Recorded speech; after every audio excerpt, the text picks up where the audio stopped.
Assalamualaikum warahmatullahi wabarakatuh. Selamat siang kakak semuanya.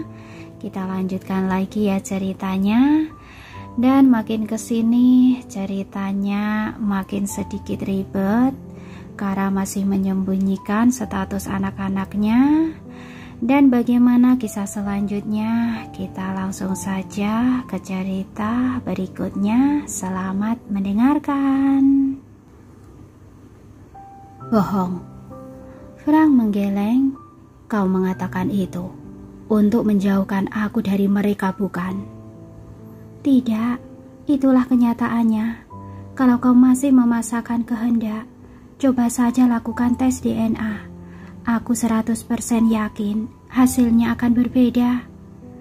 Suara Kara begitu mantap, bukan tanpa alasan ia berani menantang sang CEO. Ia yakin Rowan pasti bersedia memalsukan hasilnya jika tes itu sungguh dilakukan. Bagaimana? Perlukah aku membawakan beberapa helai rambut mereka atau sampel darah? Dagunya terus terangkat, ia tidak ingin dianggap lemah. Biar telapak tangannya saja yang menahan getar. Sementara itu Frank termenung. Bibirnya yang terkatup sedikit berkedut, ia ingin membantah. Namun melihat Jeremy menggeleng samar di balik punggung Kara, ia mengurungkan niatnya. Mereka sungguh bukan anakmu. Nada bicaranya turun drastis. Pilihanku tidak pernah salah, Frank Harper. Aku sengaja memilih anak-anak yang mirip denganmu. Rencanaku adalah memanfaatkan mereka sebagai anak yang kau telantarkan. Mereka memang terlihat seperti anakmu, kan? Sayang sekali, aku sudah tidak berniat untuk menghancurkan hidupmu. Kara berbicara seolah dirinya sangat membenci sang CEO. Sudut bibirnya bahkan terkesan jijik membicarakan hal itu. Kalau kau tidak ingin niat jahatku itu berlanjut, menjauhlah dari anak-anakku. Iya, sekarang mereka adalah anak-anakku, tapi bukan anak-anakmu. Usai menyampaikan ultimatum, Kara berbalik dan melenggang pergi. Ia seperti tak tertarik lagi jika Jeremy dihabisi. Langkahnya luas dengan wajah yang terus menantang angin. Tidak akan ada yang percaya jika ia telah menyatakan kebohongan, selain orang-orang yang telah memahami tabiatnya. Kenapa sulit sekali berhadapan dengannya? Frank mendongak dan menghela nafas. Mendengar gumaman sang CEO, Jeremy pun duduk sambil memangku lengan di atas lutut. Itu juga yang saya rasakan saat Nona Martin mendesak saya untuk bungkam Tuan. Saya harap Anda bisa memaklumi dan memberi saya keringanan. Rahang Frank sontak kembali mengeras. Dengan sorot tajam ia melirik sang asisten yang memasang raut tanpa dosa. Mau sampai kapan kau duduk di situ? Kau ingin orang lain salah paham lagi, mengira kalau aku telah menghajarmu. Jeremy mengedikan bahu. Anda memang sudah menyerang saya, Tuan. Aku hanya mendorongmu sedikit. Kau saja yang terlalu lemah. Jadi, apakah Anda masih ingin melampiaskan emosi kepada saya? Tangan Anda masih terkepal. Frank mendesah tak percaya. Sekarang juga, cepat bangkit. Sebelah alisnya tersentak naik. Jeremy mengangguk lalu beranjak dari tanah. Sambil membersihkan celana, ia berbisik. Jadi, apa tindakan Anda selanjutnya, Tuan? Apalagi, tentu saja menarik perhatian anak-anak dan menaklukkan hati Kara. Jawab Frank ketus. Apapun yang Anda rencanakan, tolong lakukan dengan penuh pertimbangan. Apalagi kakek Anda pasti sudah menerima kabar tentang insiden ini. Sang CEO sontak menggetakkan geraham. Jeremy benar, ia memang terimpit keadaan. Ruang geraknya semakin terbatas. Jeremy, kau menyesal telah merahasiakan si kembar dariku, bukan? Sang asisten mengerjap. Iya, Tuan. Kalau begitu, buatlah Kara bersedia pindah ke rumahku. Aku tidak tahu bagaimana cara kau membujuknya. Aku tidak mau terpisah dari keluargaku. Sekarang, ayo kita urus dulu penculik sialan itu. Si detektif muda dan timnya terlalu lamban dan payah. Mereka bahkan tidak bisa menemukan anak-anak. Namun baru beberapa langkah Frank berjalan, bisikan Jeremy kembali terdengar. Tuan, dalam perjalanan menuju kemari, saya mendapat informasi yang dapat dijadikan petunjuk. Kaki sang CEO sontak tertahan. Apa? Anda ingat pesan yang diterima oleh Nona Martin bersamaan dengan kotak misterius itu? Frank bergeming dan mengerutkan alis. Sambil menoleh ia menunggu penjelasan lebih lanjut. Kau tidak seharusnya membiarkan orang lain ikut terpuruk bersamamu. Jeremy mengulangi isi pesan. Saya pikir itu ada hubungannya dengan rekan kerja yang dulu dijebak bersama Nona Martin. Apalagi dia mengancam dengan menggunakan 2 anak kucing yang merujuk pada si kembar. Mata Frank menyipit. Itu masuk akal. Di mana dan siapa orang itu? Namanya Roland. Phoenix Miller juga mempersulit hidupnya. Dia kehilangan pekerjaan, ditinggal oleh keluarganya, dan berakhir menjadi kriminal. Kebetulan sekali dia baru keluar dari penjara minggu lalu. Sang CEO mengangguk-ngangguk. Lacak keberadaannya sekarang. Lalu manfaatkan para polisi itu untuk mempersempit ruang geraknya. Baik, Tuan. Sementara Jeremy berjalan cepat sembari menelpon, Frank melangkah santai sambil menimbang-nimbang. Bisakah aku menggunakan fakta ini sebagai alasan untuk mengajak Kara dan anak-anak tinggal bersama? Satu-satunya tempat yang bisa menjamin keamanan mereka adalah mansionku. Perlahan-lahan senyum kecil tersungging di bibir Frank. Tanpa membuang waktu lagi, ia pergi mencari si kembar. Tuan Harper, sapa sang detektif sembari menutup buku catatan dan bangkit dari kursinya. Si kembar sontak menoleh ke samping. Begitu mendapati Frank, lengkung bibir Emily melebar sedangkan Lois mengerucut. Tuan baik hati, apakah kamu sudah selesai dengan urusanmu? Kami baru saja selesai diinterogasi. Dia tidak perlu diinterogasi, Emily. Dia tidak tahu apa-apa. Bos besar biasanya hanya bisa mengandalkan anak buah saja. Frank mendengus miris. Ia heran mengapa Lois begitu sentimen terhadapnya. Menaklukkan hati bocah itu sepertinya lebih sulit daripada ibunya. Lois, kamu tidak boleh bicara begitu. Ingat, dia yang sudah menemukan kita di atas sana. Tegur Emily setengah berbisik. Sudut bibir Frank kembali naik. Setidaknya ia memiliki satu orang yang berpihak kepadanya. Jadi sudah sejauh mana penyelidikan kalian? Tanyanya kepada Carlos. Sang detektif meletakkan tangan di pinggang. Kami baru saja menyelidiki mobil yang digunakan si penculik.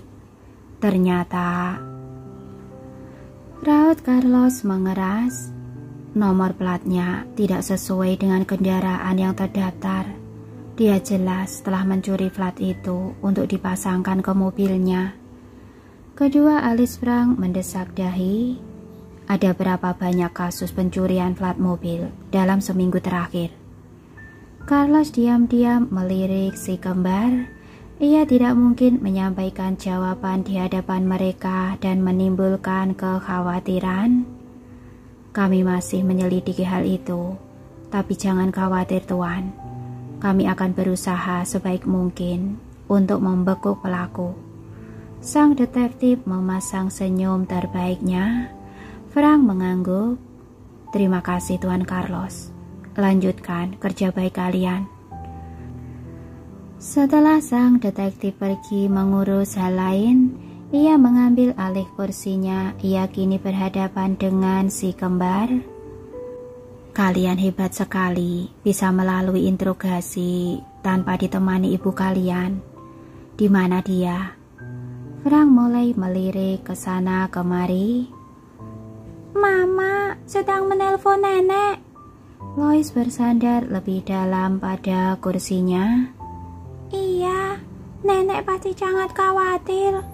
Karena itu, Mama berusaha menenangkannya. Emily mengelus-ngelus kepala Yemon seolah itu Susan.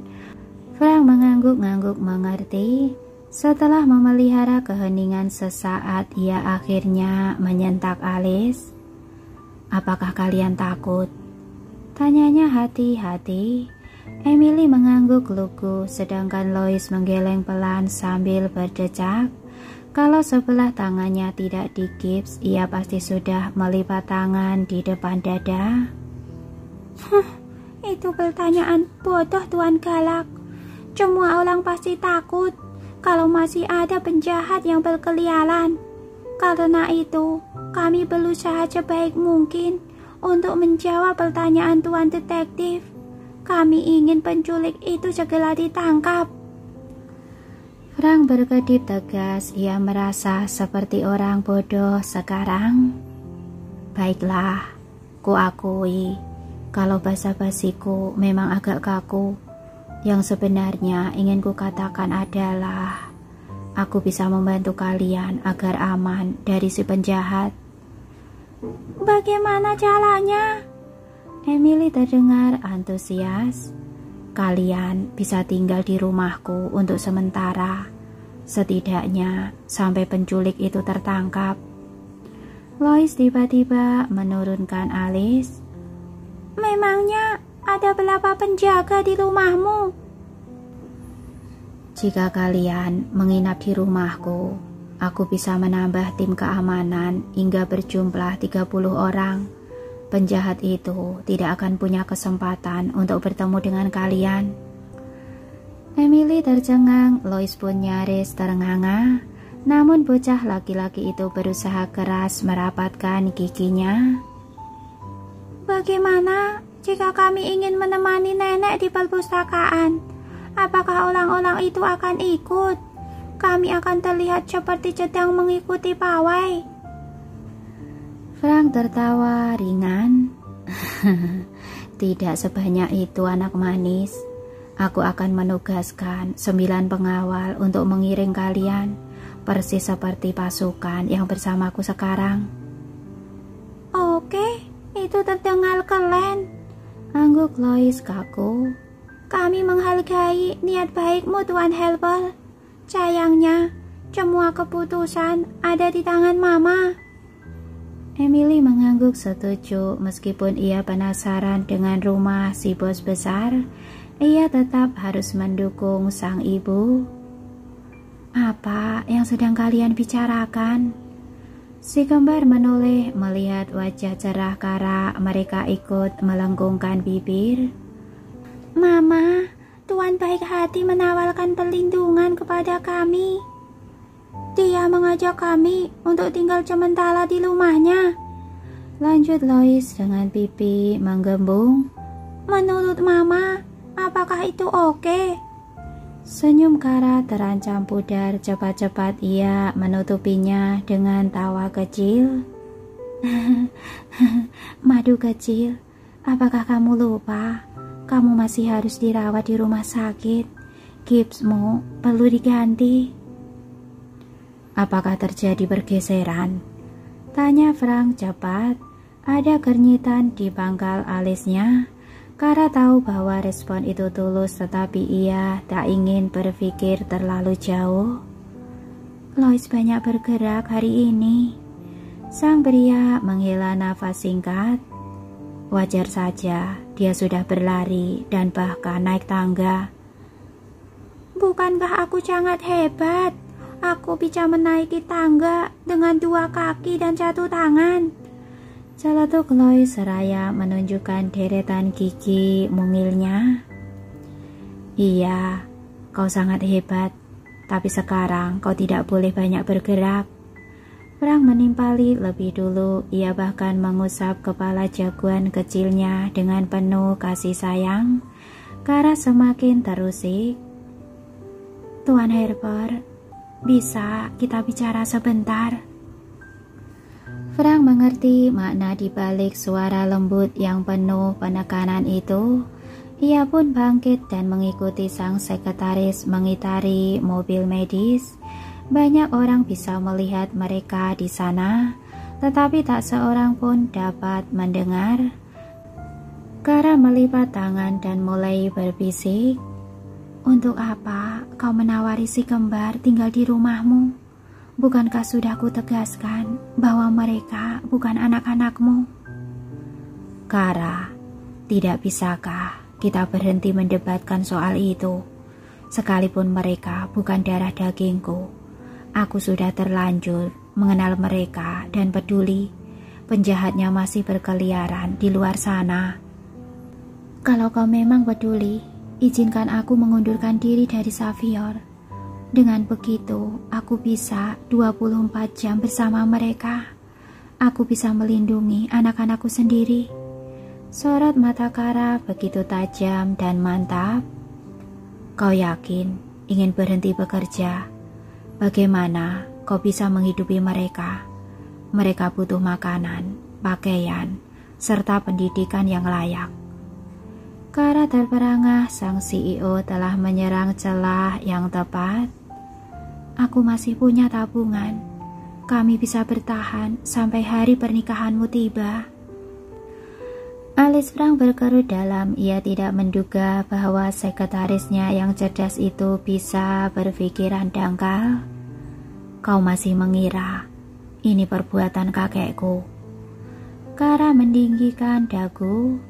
Iya, kalau bukan dia, siapa lagi? Sang CEO mendesah samar.